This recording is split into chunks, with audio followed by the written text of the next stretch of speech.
दोस्तों, इसके पहले हमने आपको इंग्लिश में लॉजिकल पार्ट ऑफ नाउन 2 पढ़ाया था और जिसके अंतर्गत हमने नाउन के जो 5 भाग थे उनको अच्छे से एक्सप्लेन किया था। मैं थोड़ा बहुत एक्सप्लेनेशन अभी बाकी है। बड़े लंबे समय बाद आज क्लास ले रहे हैं, मगर अब क्लास रेगुलर रहेगी, आप लोग हमारे साथ जुड़े रहें। हाँ, एक चीज़ और हम शुरू करने वाले हैं। लेक्चर ख़त्म होने से 1 मिनट पहले आपको कुछ ऐसी चीज़ें हम बताएंगे जो आपके दैनिक जीवन से जुड़ी होगी, जो इंग्लिश से ही रिलेटेड होगी। अब हम शुरुआत करते हैं आज आगे। देखिए, शुरुआत करने से पहले बच्चों देखो, अगर हम नाउन की बात कर रहे थे, याद रहे बच्चों, हम आपको यहाँ पर चैप्टर वाइज नहीं पढ़ा रहे हैं कि नाउन के बाद प्रोनाउन। हम एक एक चीज़ इंटरलीक करेंगे, उसको इंटरलेट करेंगे, कैसे हमारी जो इंग्लिश है वो एक दूसरे से जुड़ी हुई है। वास्तव में बता दें, किसी भी सब्जेक्ट में कोई भी चैप्टर बिना दूसरे चैप्टर के बिना अधूरा होता है। आखिर नाउन किसी और भी चैप्टर से किस तरह से लिंक है, जैसे जैसे उनमें लिंकअप आएगा वैसे वैसे हम चैप्टर को धीरे धीरे डिस्कस करेंगे और आपको समझ में भी आएगा। तो याद रहे बच्चों, हम इंटर रिलेट करते हुए चलेंगे। हमारा मकसद बिल्कुल भी नहीं होगा यहाँ पर कि आपको चैप्टर वाइज पढ़ाएं। आपको हम पूरी इंग्लिश ग्रामर पढ़ाएंगे। पढ़ने के बाद आप कोई भी बुक उठा लीजिएगा, हम पूरी विश्वास से कह सकते हैं कि आपको उसमें क्वेश्चंस लगभग 90% क्वेश्चन आप सॉल्व कर लेंगे। कुछ ही क्वेश्चन जो आप सॉल्व नहीं कर पाएंगे।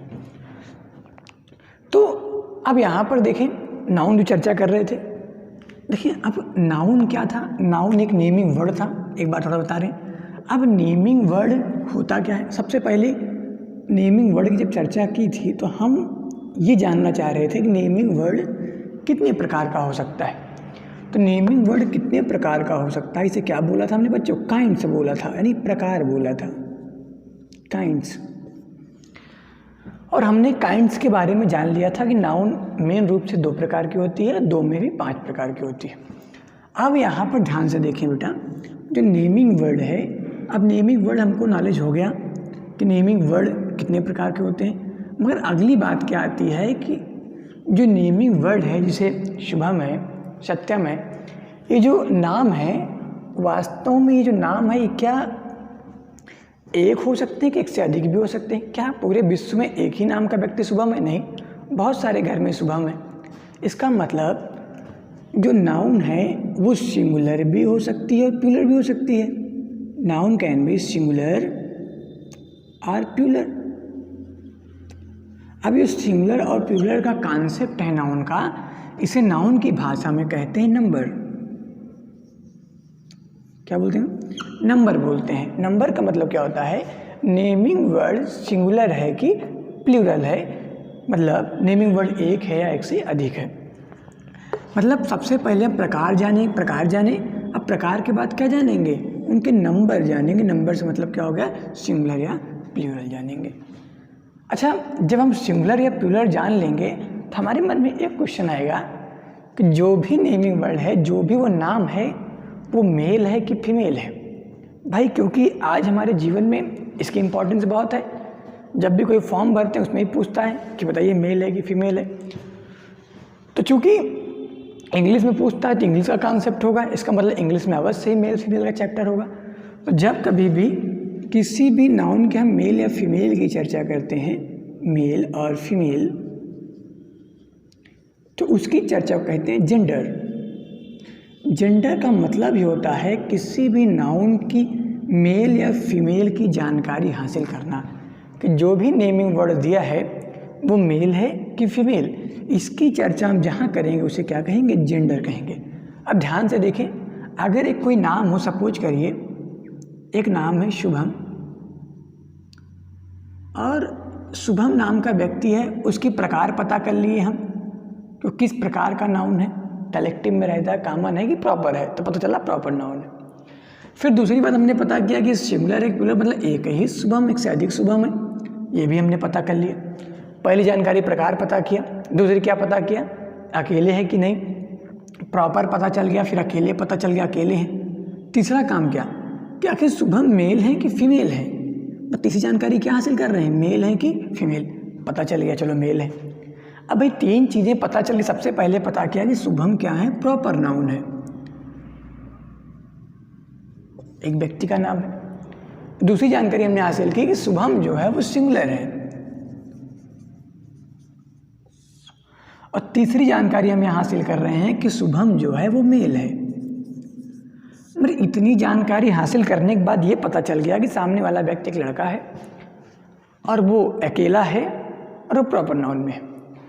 मगर अभी एक जानकारी बाकी है कि सामने वाला जो व्यक्ति है वो हम लोगों से, आपसे कैसे कनेक्ट है, कनेक्शन क्या है उसका। तो पता चला कि सामने वाला व्यक्ति हमसे टीचर से रिलेटेड है। मतलब उसका जो रिलेशन है हम सबसे, वो एक टीचर के तौर पर है। मतलब जैसे अगर हमने टीचर की क्वालिटी पता कर ली कि सामने रिलेशन कैसा है, तो रिलेशन कैसा मिला हमको, जो रिलेशन मिला यहाँ पर, रिलेशन, चौथा पॉइंट क्या होगा, रिलेशन, टेल द रिलेशन। तो रिलेशन किससे पता चला, टीचर का।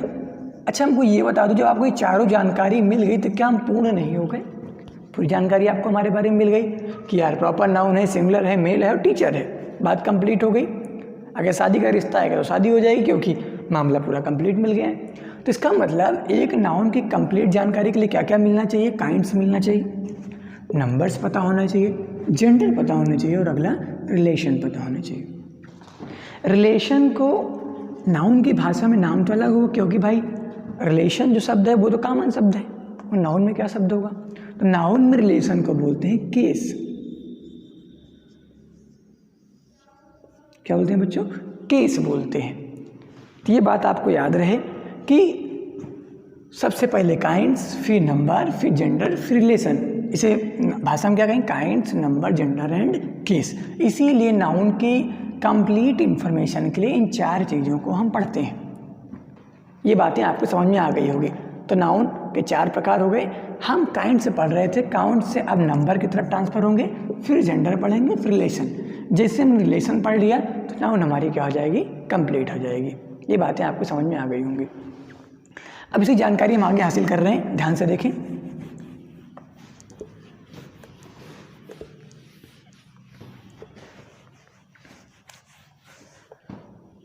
चर्चा करते हैं यहाँ पर हम। अब यहीं पर हम चर्चा कर रहे हैं, ध्यान से देखें। हमने काइंड्स की चर्चा कर ली थी। बस एक बात आपको बतानी है, ध्यान सुनिएगा। हमने वहाँ पर पूरी चर्चा की थी, बस थोड़ी बातें जो हैं हमें लॉजिकल बतानी है। जो हमने काइंड्स के नाउन के काइंड्स बताया, इसमें एक बताया था काउंटेबल, दूसरा क्या था? अनकाउंटेबल। काउंटेबल और अनकाउंटेबल।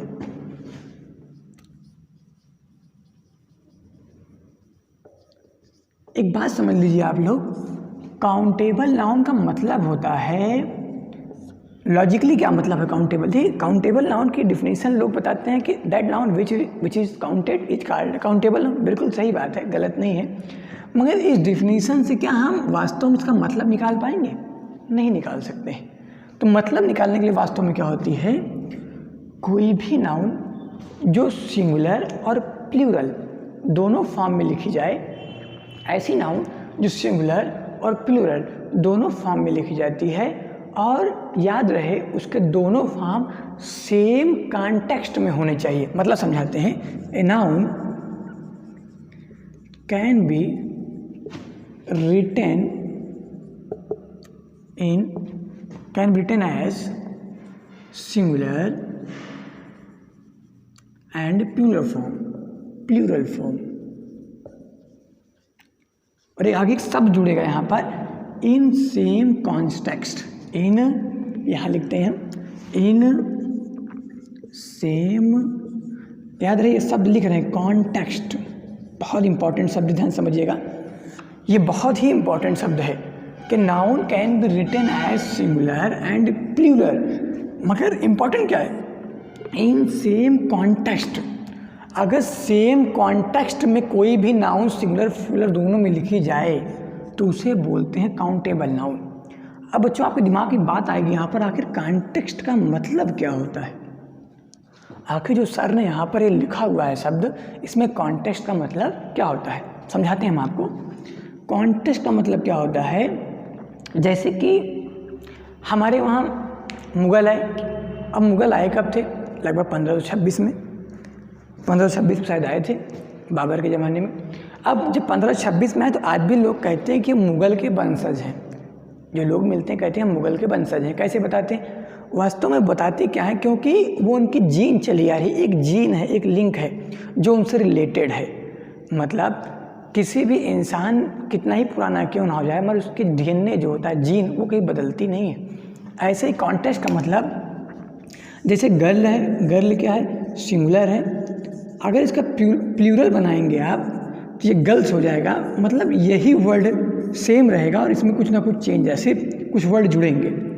याद रहे, कॉन्टेक्स्ट का मतलब है वही वर्ड होना चाहिए। अगर जी से वर्ड शुरू हुआ तो जी ही होना चाहिए, दूसरा वर्ड नहीं आना चाहिए। इसमें इसका प्लूरल बनाते वक्त कोई भी अदर वर्ड इसमें अलग से ऐड नहीं होना चाहिए। मतलब क्या है, जैसे मान लो प्रीपोजिशन ऑफ है तो ऑफ ना लग जाए इसमें कि ऑफ गर्ल होगा, इसका लव ये होगा इसका प्लूरल। कोई अदर और वर्ड इसमें ऐड नहीं होना चाहिए। काउंटेबल नाउन में जब कोई अदर वर्ड ऐड नहीं होगा तो उसे क्या कहेंगे, सेम कॉन्टेक्स्ट। बॉय है तो क्या होगा, बॉयज होगा। माउस है तो माइस होगा। मगर यम शुरू यम से होगा, मगर इसके आगे से मान लो ये माउस है तो इसका ये नहीं हो सकता आप माउस। कभी भी इस वर्ड में कोई एडिशन वर्ड नहीं लग सकता। ये किसकी डिफिनीशन है, काउंटेबल की। तो यही मतलब हुआ, a noun can be written as singular in plural form in the same context, in same context या इन द सेम कॉन्टेक्स्ट। कभी भी कॉन्टेक्स्ट नहीं बदलेगा, कोई अदर वर्ड कभी भी जुड़ेगा नहीं। वास्तव में ये काउंटेबल नाउन की डिफिनीशन होती है। बात समझ में आ गई होगी आपको। अब यहाँ पर हम चर्चा करते हैं आगे थोड़ी सी, और यहीं पर सेम अंतर आता है अनकाउंटेबल। अनकाउंटेबल में क्या होता है, यहाँ पे कॉन्टेक्स्ट बदल जाते हैं। अगर इसका सिंगुलर प्लूरल बनाएंगे तो सेम कॉन्टेक्स्ट होगा, मगर इसका सेम कॉन्टेक्स्ट नहीं होता है। जैसे गर्ल का यहाँ गर्ल्स होता है, मगर याद है जैसे यहाँ पर होता है इन्फॉर्मेशन। आपको पता है इन्फॉर्मेशन सिंगुलर फॉर्म होता है अनकाउंटेबल में, ये सिंगुलर है। मगर अगर किसी ने कहा कि इसका प्लूरल बनाओ तो प्लूरल क्या बनेगा, इसका प्लूरल इसका बनेगा पीस ऑफ इन्फॉर्मेशन। अभी समझाएंगे आगे, पीस ऑफ इन्फॉर्मेशन। बहुत लोग कहते हैं इन्फॉर्मेशंस, गलत है, इसका ये कभी नहीं होगा, इन्फॉर्मेशंस।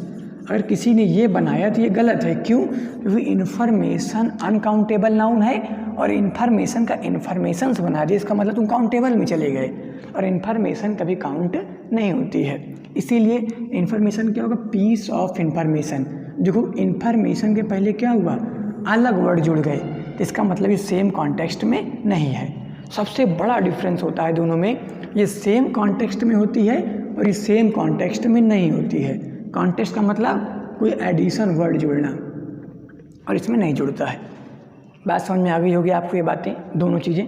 तो ये एक नई चीज़ थी जो आपको हम बताना चाह रहे थे, आपको ये समझाना चाह रहे हैं कि इंग्लिश भी एक प्रकार की मैथ है, कोई डिफरेंस नहीं होता है, बस आप उसको सीखते चलिए, धीरे सीखेंगे आपको हर चीज़ समझ में आएगी। अब आगे चलते हैं, हम देखते हैं इसमें ध्यान से, ये बातें आपको समझ में आ गई होंगी। तो ये बात आपको याद रहे, यहाँ पे जो सेम कॉन्टेक्स्ट का एक शब्द आया था उसका बहुत इंपॉर्टेंस है। कोई भी वर्ड जो अनकाउंटेबल होगा कभी भी वो सेम कॉन्टेक्स्ट में नहीं होगा। एग्जाम्पल एक और ले लेते हैं, सब लिखा होता है ब्रेड, आपने सुना होगा ब्रेड।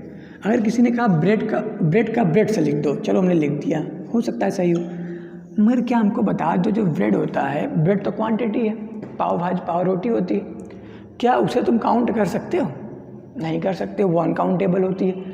अब ये अनकाउंटेबल है तो क्या ब्रेड्स होगा, क्या नहीं होगा। क्यों, क्योंकि ब्रेड्स हो गया तो सेम कॉन्टेक्स्ट में आ गया, और सेम कॉन्टेक्स्ट में आ गया तो कौन सी नाउन हो गई, काउंटेबल। इसका मतलब ये गलत है, तो फिर क्या होगा, एडिशन आएगा कुछ। अनकाउंटेबल है तो क्या आता है, लोब्स ऑफ ब्रेड आता है, इसका लोब्स ऑफ ब्रेड, कुछ एडिशन वर्ड जुड़ते हैं। ये देखिए अलग से वर्ड जुड़ा, क्यों जुड़ा, क्योंकि ये सेम कॉन्टेक्स्ट में नहीं होता है।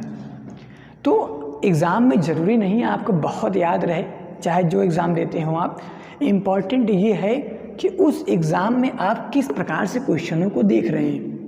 आपने रट लिया ब्रेड का ये होता, गलत है। आप समझें तो कि ब्रेड का ब्रेड से क्यों नहीं होगा, क्योंकि ब्रेड तो अनकाउंटेबल है, और अनकाउंटेबल क्या है, ये सेम कॉन्टेक्स्ट में नहीं हो सकती।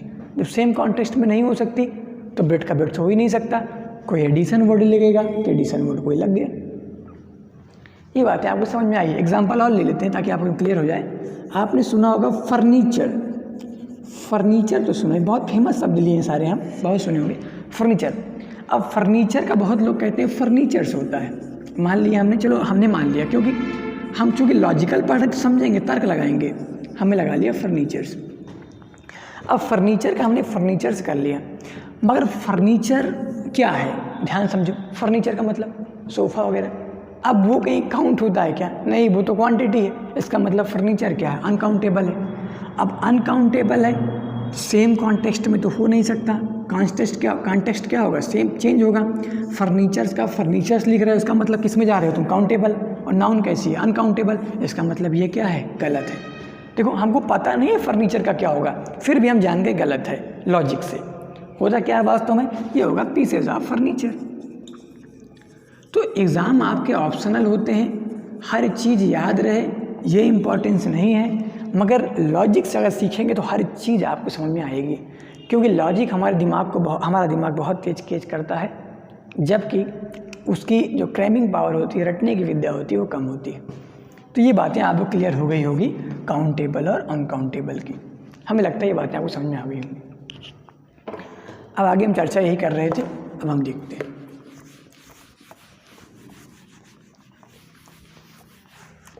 अब यहीं पे हम चर्चा कर रहे थे, ये बातें आपको एकदम क्लियर हो गई होंगी।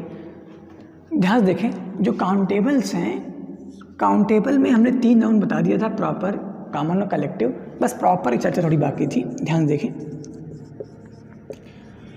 याद रखें, चूंकि काउंटेबल सिंगुलर और प्लूरल दोनों हो सकती है, तो इसका मतलब है कि परिभाषा इसकी है, ये डेफिनेशन यही है, तो प्रॉपर नाउन भी सिंगुलर या प्लूरल होगी, और होनी भी चाहिए।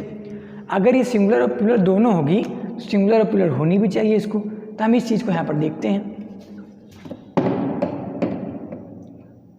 देखें इधर, अब सिंगुलर प्लूरल की बात करें यहाँ पर। अब प्रॉपर नाउन की जो चर्चा हम कर रहे हैं, अब कैसे? जैसे कि आप जानते होंगे, आप सुने होंगे 5 इजराइलीज़, आप सुने होंगे 5 इजराइलीज़।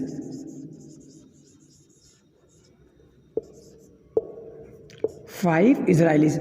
इजराइली मतलब क्या होता है? देश है एक इजराइल, स्पेलिंग हो सकता है देख लीजिएगा एक बार। 5 देश होता है इजराइल। अब इजराइली 5 इजराइलीज़ का मतलब क्या हुआ कि 5 इजराइल पीपल, 5 डिफरेंट पीपल, या 5 पीपल फ्रॉम इजराइल का मतलब ये होता है 5 पीपल फ्रॉम इजराइल, मतलब 5 इजराइलीज़। क्या यस लग गया क्या? इसको हमने, इस इजराइल को हमने क्या बना लिया? हमने बना लिया प्लूरल फॉर्म। ये प्लूरल फॉर्म है, और ये प्लूरल फॉर्म जो हमने बना लिया है, ये बनाया किससे? हमने सिंगुलर फॉर्म से। तो आपको याद रहे कि प्रॉपर नाउन भी जो है वो क्या हो सकती है?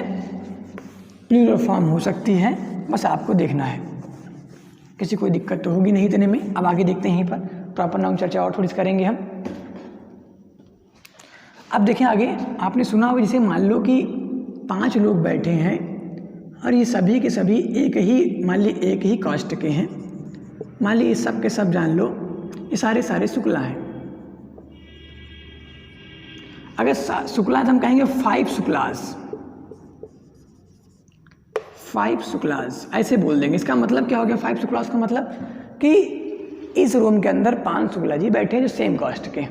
इसका मतलब क्या होगा? अगर कभी भी कई लोग एक साथ बैठे हों, और वो सारे बैठे हों, और वो सब के सब एक ही ग्रुप से फॉलो कर रहे हो, सारे IAS हों, सारे PCS हो, तो हम उस प्रॉपर नाउन को तुरंत किस में बना सकते हैं? प्लूरल फॉर्म में। बस समझ में आ गई होगी, किसी को दिक्कत नहीं हुई होगी। अब आगे चर्चा करते हैं। तो ये रही प्रॉपर नाउन। अब ध्यान से देखें, प्रॉपर की चर्चा हो चुकी है, कलेक्टिव की चर्चा हो चुकी है, कॉमन की हो चुकी है।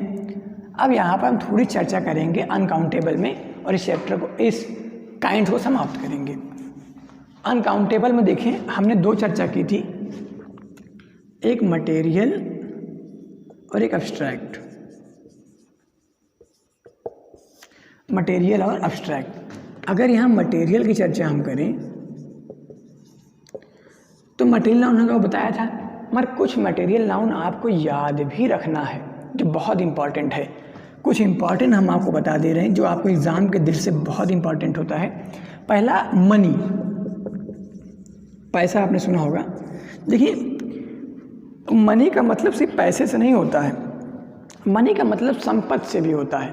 संपत्ति, हमारे पास बहुत सारी संपत्ति है, तो मनी का कोई एक विशेष अर्थ होता नहीं, बहुत सारे अर्थ हैं। इसीलिए मनी को हम काउंट कर नहीं सकते कि पता नहीं कितनी संपत्ति है पूरे ब्रह्मांड में, काउंटेबल नहीं है, इसलिए मनी को अनकाउंटेबल है। और जब अनकाउंटेबल एक पदार्थ है तो मनी कौन सी नाउन है? Material noun. बहुत इंपॉर्टेंट, याद रखिएगा, अक्सर एग्जाम पूछा गया मनी कौन सी नाउन है? मटेरियल नाउन, और एक इसमें आती है अनकाउंटेबल में। आगे देखें, कुछ नेचुरल फिनोमिना हैं। नेचुरल फिनोमिना का मतलब होता है प्राकृतिक घटनाएं। कुछ प्राकृतिक घटनाएं हैं जैसे ह्यूमिडिटी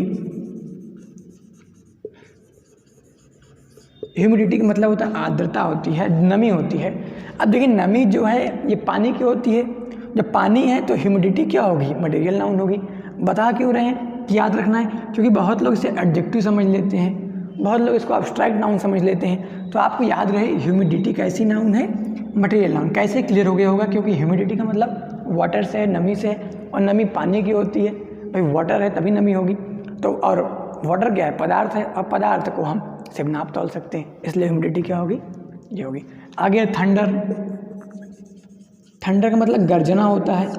गर्जना कैसी नाउन है? ये भी मटेरियल नाउन है और अनकाउंटेबल के अंतर्गत। ये बातें क्लियर हो गई। आगे चलें।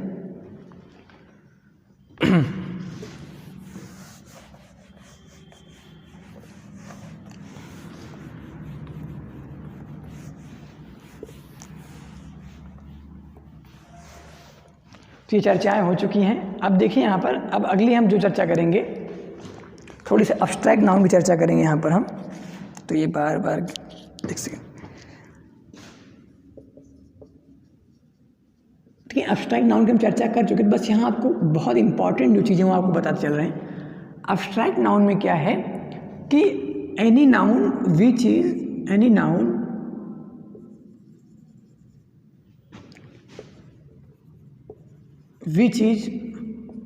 आउट ऑफ फाइव सेंस, ऐसी नाउन जो हमारे 5 सेंस के बाहर से हो। 5 सेंस का मतलब समझते ही होंगे आप। 5 सेंस कौन कौन सी हैं? आइज़ हैं, आइज़, नोज़ हैं, ईयर्स हैं, और कौन सी होती हैं? टंग होती है और स्किन होती है। आपको पता है ये 5 सेंस होते हैं, आइज़, नोज़, ईयर, टंग और स्किन। अगर कोई भी नाउन जो इन 5 सेंस से बाहर की हो, मतलब 5 सेंस के द्वारा उस नाउन की हम कोई बात ना कर पाएँ, तो उसे कौन सी नाउन कहेंगे? Abstract noun. एब्स्ट्रैक्ट नाउन का मतलब ही होता है अलौकिक, अमूर्त, जिन चीज़ों को 5 सेंस से देख ही नहीं सकते। तो अब इसके अंतर्गत बहुत सारी नाउन है, कुछ आपको याद रखनी है। चल, लॉयल्टी। अब लॉयल्टी क्या है? लॉयल्टी भी एक प्रकार की कैसी नाउन है? एब्स्ट्रैक्ट नाउन होती है। तो ये बात आपको याद रहे, लॉयल्टी कैसी नाउन है? एक प्रकार की एब्स्ट्रैक्ट नाउन है। अब लॉयल्टी एब्स्ट्रैक्ट नाउन है। अगली क्या है? ब्लाइंड। सुना होगा आपने ब्लाइंड, याद रहे ब्लाइंड भी एक एब्स्ट्रैक्ट नाउन होती है। कैसी नाउन होती है? एब्स्ट्रैक्ट नाउन होती है। ब्लाइंड एडजेक्टिव भी होता है, वर्ब भी होती है, परंतु ये एब्स्ट्रैक्ट नाउन भी होती है। जो इंपॉर्टेंट है आपके एग्जाम के लिए, आपको याद रहे ट्रबल मतलब परेशानी, ये भी कैसी नाउन है? एब्स्ट्रैक्ट नाउन है। तो ये बातें आपको कुछ याद रहनी चाहिए जो आपको याद रहेंगी। लिबर्टी हो गई, लिबर्टी भी कैसी नाउन है? एब्स्ट्रैक्ट नाउन है। लेजर टाइम, ये भी कैसी नाउन है? Abstract noun. तो ये चर्चा लगभग समाप्त हो चुकी है। लॉयल्टी क्या है, ब्लाइंड क्या है, ट्रबल क्या है। अब यहाँ पर हम जो चर्चा करेंगे अगली, लॉयल्टी का मतलब क्या होता है? भक्ति होती है, ईमानदारी होती है किसी के प्रति, नहीं किसी को ना पता हो मान लो। ब्लाइंड का मतलब किसी के ऊपर बिना सोच समझे भरोसा कर लेना, ये एब्स्ट्रैक्ट नाउन है। थोड़ा हम तेज चर्चा किए आज, क्योंकि हम बहुत चर्चा इसके बारे में पहले कर चुके हैं। आज लेक्चर ये तीसरा लेक्चर लगभग होगा, इसीलिए हम बहुत ज़्यादा डिटेल में चर्चा अब नहीं कर रहे हैं, कंप्लीट हो चुकी है। तो हमने काइंड्स के बारे में पूरा पढ़ लिया है, और काइंड्स के बारे में अब कोई जानकारी लगभग कंप्लीट है। अब काइंड्स पढ़ने के बाद अगली चर्चा कौन सी होती है? अगली चर्चा किसकी होती है? जेंडर की होती है, जो हम आगे करेंगे। तो याद रहे, काइंड्स के बाद हम चर्चा किसकी करते हैं? जेंडर की। और काइंड्स के बाद हम चर्चा करें, जेंडर नहीं करेंगे, पर नंबर्स करेंगे। और नंबर चर्चा हम अगले वीडियो शुरू कर देंगे, और आप हमारे साथ बने रहिए। हाँ, जाते जाते 2 मिनट आपको एक चीज़ और बता दी। हमने कहा था हम एक चीज़ आपको और बताएंगे 2 मिनट के लिए, जो आपको बताना ज़रूरी है। ठीक है, आज के लिए बस, चूँकि टाइम ज़्यादा हो चुका है।